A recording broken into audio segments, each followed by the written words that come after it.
Cinema ఇండస్ట్రీలో విశ్వనటుడిగా గుర్తింపు తెచ్చుకున్న కమల్ హాసన్ ముద్దుల కూతురు శృతి హాసన్ సినీ రంగ ప్రవేశం చేసింది. తండ్రికి తగ్గ కూతురుగా సంగీతం, గానం, నటన, డాన్స్ అన్ని రంగాల్లో తనకంటూ ప్రత్యేక ఇమేజ్ సొంతం చేసుకుంది. సినిమాల్లోకి వచ్చిన కొత్తలో గడ్డు కాలం ఎదురైనప్పటికీ ఓపికతో ముందుకు సాగుతూ స్టార్ హీరోయిన్గా ఎదిగింది. నటన పరంగానే కాదు, గ్లామర్ పరంగా కూడా తనదైన ముద్ర వేస్తూ దూసుకెళ్తోంది. అప్పట్లో తను ఎలాంటి ఎక్స్పోజింగ్ కైనా రెడీ అన్నట్లు సంకేతాలు ఇచ్చింది.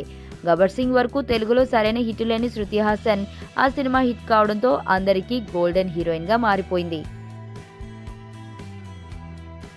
గత సంవత్సరం శ్రీమంతుడు చిత్రంలో మరోసారి తన సత్తా చాటిన ఈ అమ్మడు ఆ చిత్రంలో గ్లామర్ తరహాలో కాకుండా నటనా పరంగా మార్కులు కొట్టేసింది.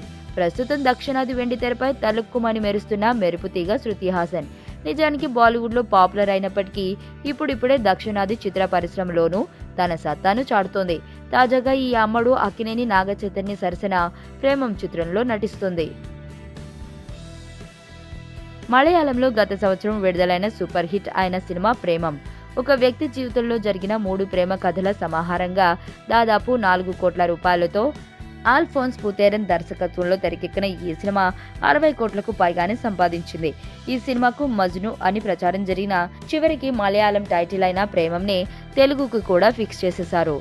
నిన్న ఈ చిత్రానికి సంబంధించిన ఆడియో ఫంక్షన్ లో శృతి హాసన్ చాలా హాట్ గా కనిపించింది. ఎప్పుడు తన డ్రెస్ లో మోడల్ గా కనిపించే ఈ అమ్మడు క్లీవేజ్ షో చూస్తుంటే అక్కడున్న వారు కన్ను ఆర్పకుండా చూశారు. మొత్తానికి ప్రేమం ఆడియో లాంచ్ లో శృతి హాసన్ ప్రత్యేక ఆకర్షణగా నిలిచింది. ప్రపంచంలో ప్రతి ప్రేమ కథ మధురంగా ఉంటుంది. మనది మనకు మరీ అద్భుతంగా ఉంటుంది. నా ఫీలింగ్స్ ఎక్స్ప్రెషన్స్ అన్ని పేపర్ మీద రాసి తనకి ఇస్తాను రా. అవసరమా రా ఇదంతా? ఇన్ఫాచ్యువేషన్ రా. రే, అమ్మాయిని చూసిన వెంటనే అలా